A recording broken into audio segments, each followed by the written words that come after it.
Assalamualaikum warahmatullahi wabarakatuh. Salam sehat selalu.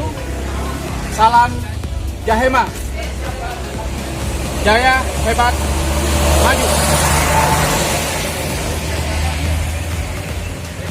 Baik, untuk video kali ini kami akan mencoba mereview salah satu bahan yang ada di wilayah Tanjung, Kabupaten Lombok Utara, yang mana pada video kali ini kita akan mencoba berkunjung ke salah satu rekan penghobi bonsai yang khusus ini ya, khusus memelihara tanaman atau bonsai jenis loa. Baik, sebelum lanjut, jangan lupa video ini di subscribe, di share, dan di like ya. Bisa kami lebih semangat dalam membagikan video-video berikutnya. Oke, lanjut.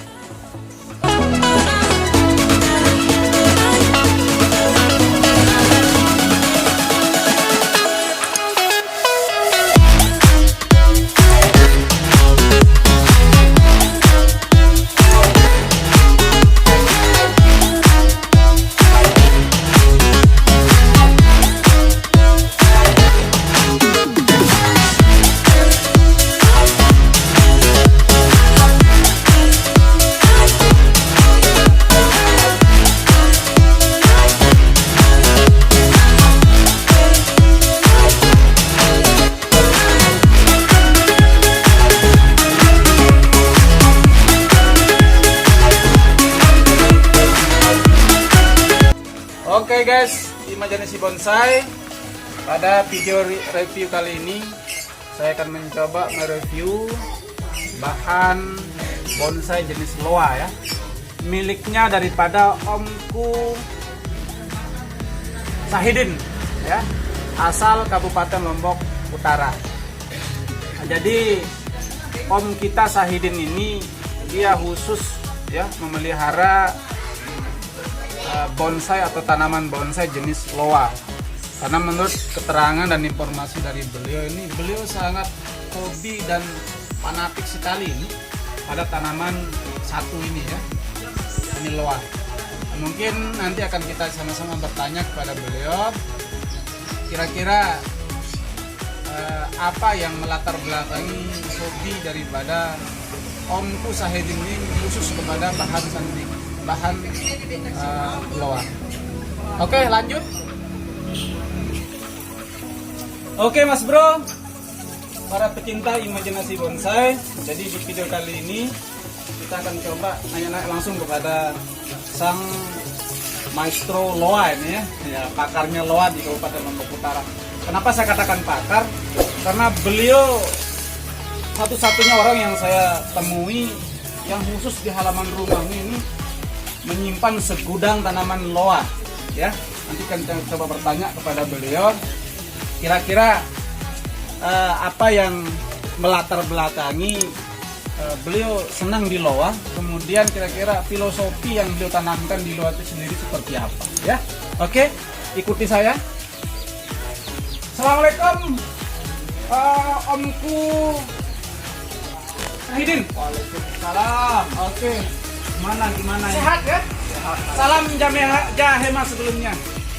DPBI Jaya hebat maju. Baik, pada kesempatan kali ini mungkin saya boleh izin bertanya ini Omku Sahidin. Ya boleh. Saya akan coba mereview ini untuk berbagi sedikit mengenai tanaman yang menjadi primadona khusus untuk Omku Sahidin ya, ada tanaman loa. Saya melihat di praktis di sekitar halaman area rumahnya ini terpampang segudang loa dengan karakter yang cukup besar-besar di Omku Sahidin. Nah, kira-kira apa yang melatar belakangi Omku Sahidin ini begitu tertarik menanam bonsai jenis loa? Bisa dijelaskan mungkin Omku Sahidin? Jadi yang perlu kita pahami sebenarnya untuk semua tanaman itu bonsai itu semua saya suka. Cuma saya lebih cenderung untuk memelihara bonsai loa. Tentu kita juga punya alasan tersendiri dia. Pertama, mungkin bisa dijelaskan. Loa ini saya senang baca-baca sejarah ya. Untuk loa ini termasuk bonsai legendaris ya, di mana bonsai loa itu di beberapa beberapa negara itu menjadi bonsai pajangan istimewa lah. Contohnya di kerajaan China. Nah, di halaman halaman istananya kerajaan Cina itu ada pohon loa legendaris yang usianya ratusan tahun, lihat di YouTube itu. Oke, mantap. Nah, itu yang menjadi motivator saya. ternyata loa ini memiliki ketahanan yang kuat gitu ya, dan memiliki nilai histori yang tinggi ya. Memiliki nilai histori yang tinggi. Oke. Itu kenapa saya beralih ke tanaman loa itu untuk bonsai istimewa saya itu ya. Saya. Oke, selanjutnya mungkin Bang Sahidin berbicara mengenai tanaman loa hari ini. Sedikit mungkin saya akan bertanya, dan ini bisa menjadi inspirasi buat kawan-kawan imajinasi bonsai untuk lebih giat dalam membangun tanaman jenis loa. Terakhir tanaman loa kan Bang Sahidin kita tahu ya.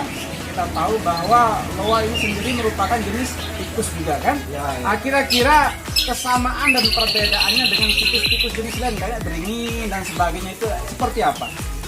Sebenarnya tidak jauh berbeda sih, meskipun mungkin bisa boleh kan ya. Boleh sambil duduk ya? Nah, boleh.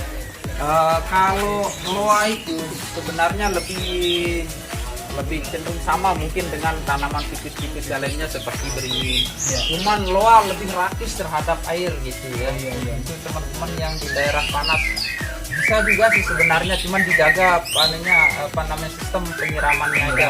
Jangan sampai 1 minggu udah disiram. Kalau 1 hari disiram masih bisa. Tapi kalau akarnya sudah tembus, loa juga bandel juga pada dasarnya gitu. Biar 1 bulan tadi tidak disiram, karena kalau sudah tembus akarnya, insya Allah bisa dia bertahan. Itu yang pertama. Terus yang kedua, kenapa saya memilih pohon loa? Dia cepat. Nah, proses jadinya itu cepat gitu. Jadi pertumbuhannya itu cepat. Coba bayangkan ini langsung tumbuh langsung sebesar ini dia. Nah, kalau loa ya. Jadi itu pemula saya lebih cenderung rekomendasikan untuk loa. Oke. Pertama. Terus yang ketiga, tempat nilai plusnya loa ini, percabangannya itu lengkap. Dia bisa ditempel semua. Kalau jenis tikus itu sebenarnya sama itu. Percabangannya bisa kita buat lengkap gitu. Tidak seperti sentigi dengan tanaman-tanaman yang keras ya, dengan pohonnya tidak bisa. Tapi tanaman tikus itu bisa, cabangnya itu bisa kita lengkapi. Nah, selanjutnya ini Om Sahidin terkait perlakuan terhadap tanaman loa dibandingkan dengan tanaman jenis tikus lainnya. Kira-kira adakah perlakuan khusus mengenai perawatan kah atau media untuk tanaman itu sendiri? Sebenarnya kalau perlakuan khususnya sih sudah ada, sama saja semua tikus. Sama ya? Ya, medianya juga sama. Cuman khusus untuk loa itu udah anehnya perbedaannya. Dia tidak boleh terlalu lama untuk di training, harus sering diperhatikan karena dia cepat lolos. Misalkan ini cabang ini 1 bulan lagi sudah besar. Jadi kalau kita tidak perhatikan dia kelolosan, jadi ngulang lagi kan. Jadi perlakuan khususnya mungkin di situ dia harus sering diperhatikan. Gitu. Artinya kontrolnya agak sedikit ekstra. Kontrolnya harus sedikit ekstra. Supaya dia tidak lolos gitu. Oke. Selanjutnya melihat dari karakter kemudian bentuk batang yang ya cukup besar ini, kira-kira ini sudah berapa tahun dipeliharaannya? Kalau ini kisaran 8 tahun. Sudah lama kalau ini. Kalau dari proses awal. Proses awalnya kisaran 8 tahun. Kalau menurut Omku Wayan, Omku Sahidin ini termasuk cepat atau bagaimana? Cepat ya? Ya. Di antara tanaman tikus loa yang paling cepat pertumbuhannya. Ya. Kalau menurut pendapat saya, loa yang paling cepat pertumbuhannya. Oke. Selanjutnya mungkin yang terakhir ini Omku Sahidin terkait pembentukan mulai dari cabang, kemudian ranting, cucuran dan sampai mendekati sempurnanya pohon loa. Kira-kira perbedaannya dengan jenis tikus yang seperti apa? Apakah lebih sulit atau lebih mudah atau bagaimana? Sebenarnya semua memiliki kesulitan yang sama sebenarnya. Ya. Cuman loa itu seperti yang saya sampaikan dari awal, dia butuh perhatian ekstra gitu. Dia cepat kelolosan. Jadi kesulitan kita ketika kita sudah sampai pada tahap perantingan. Nah, tahap rantingan ini kan tidak boleh lolos dia. Jadi masa rantingnya lebih besar dari anunya kan anak cabangnya kan gitu, tidak mungkin kan gitu. Jadi itu yang perlu kita perhatikan. Tantangan kita di situ. Lebih sering kita perhatikan. Gitu. Oke. Nah ini yang menarik lagi sekali nih Pak Om Saidin ya, terkait ini biasanya kalau kita main di tikus kan kita utamanya main di perakaran ya atau kaki-kaki. Kira-kira khusus loa sendiri model atau tekniknya adakah teknik tertentu yang kita Semuanya sama ya? Ya, yang penting arahnya sudah benar gitu. Dan itu ya kita harus taruh pot ya itu ya loa lagi ya.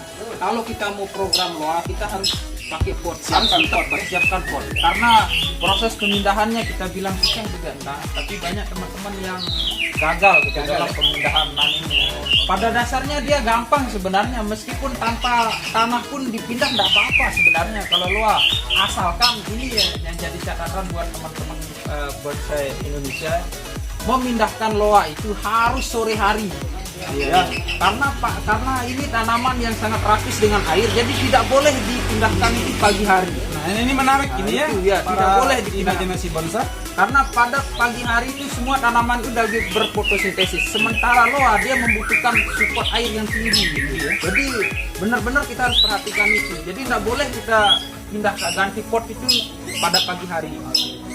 Nah itu jadi harus sore hari gitu, biar dia malam kita siram terus taruh di tempat tertentu, insya Allah tidak gagal. Oke. Ini sedikit ya berbagi tips dari ala Omku Saidin. Jadi untuk teknik pemindahan bonsai jenis loa itu sebaiknya proses pemindahan dilakukan pada waktu sore hari ya, sehingga untuk mengantisipasi kegagalan dalam berbudidaya bonsai loa. Baik, barangkali demikian Omku. Ya, Makasih Saidin ya. Terima kasih banyak atas Salam waktunya. Jahema ini. Salam Jahema. Baik, Jaya hebat maju. Ya, hebat maju. Oke. Jadi sekali lagi mudah-mudahan video ini bisa bermanfaat untuk rekan-rekan penikmat bonsai di seluruh Indonesia. Terima kasih.